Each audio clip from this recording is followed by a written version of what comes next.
Hey guys, it's Record.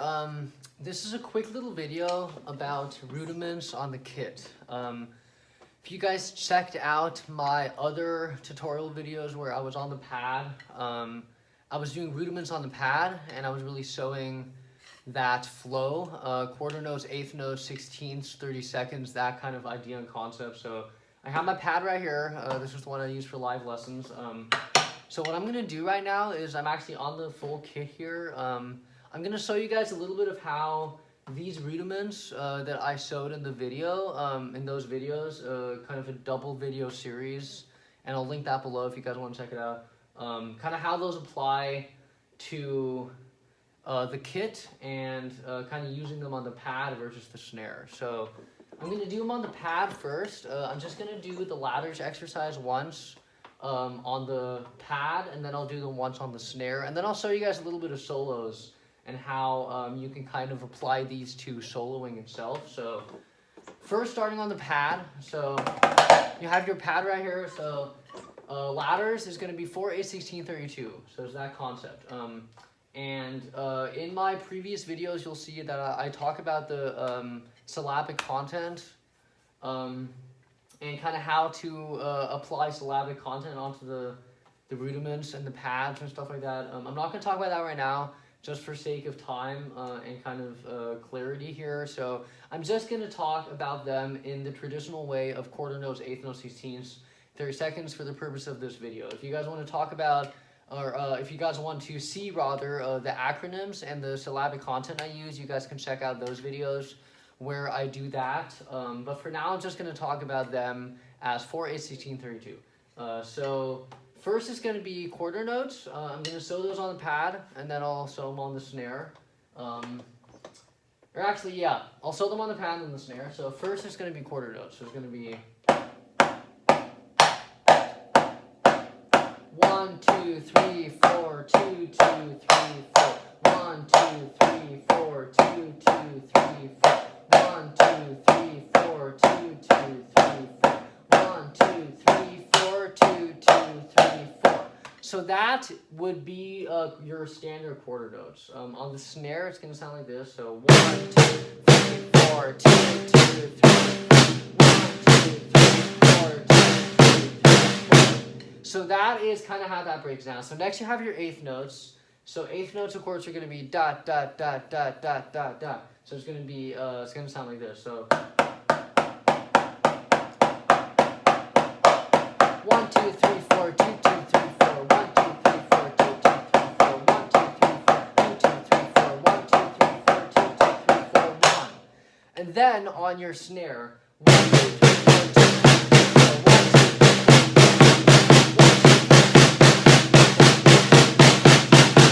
4. So that's, once again, I'm just kind of doing each of these individually, first on the pad and then on the snare, and just kind of switching it up, kind of back and forth.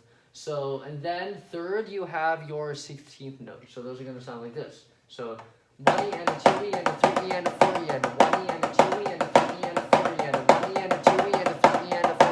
1 E and a 2 E and a 3 E and a 4 E and a 1. And of course, with the 16th notes, you're focusing on that flick, which if you saw my previous videos, I always talk about, and then with my students too, I talk about this idea of Swiss and flick from HP, the series, creating that Wingardium Leviosa feel, so Swiss and flick. So you have the flick, and you're just doing the flick on your pad or your snare or wherever you're doing your rudiments. And a good way to kind of start out is to just do that warm-up exercise of getting that stick really relaxed and just kind of feeling that relaxation. So that is, of course, needed for everything you do on the kit. And with 16th notes especially, these last two we're getting into, 16th notes and 32nd notes, is going to be especially important to really focus on that flick. And with the 16th notes, of course, we're also accenting your right hand on the downbeats. So you're still keeping that quarter note, eighth note feel that was there, specifically the quarter note feel with the 16th notes. So 1 E and a 2 E and a 3 E and a 4 E and a 1 E and a 2 E and a 3 E and a 4 E and a 1. If I'm going to slow that down, it's going to sound like this. So 1 E and a 2 E and a 3 E and a 4 E and a 1 E and a 2 E and a 3 E and a 4 E. 1 E and a 2 E and a 3 E and a 4 E and a 1 E and a 2 E and a 3 E and a 4 E and a 1.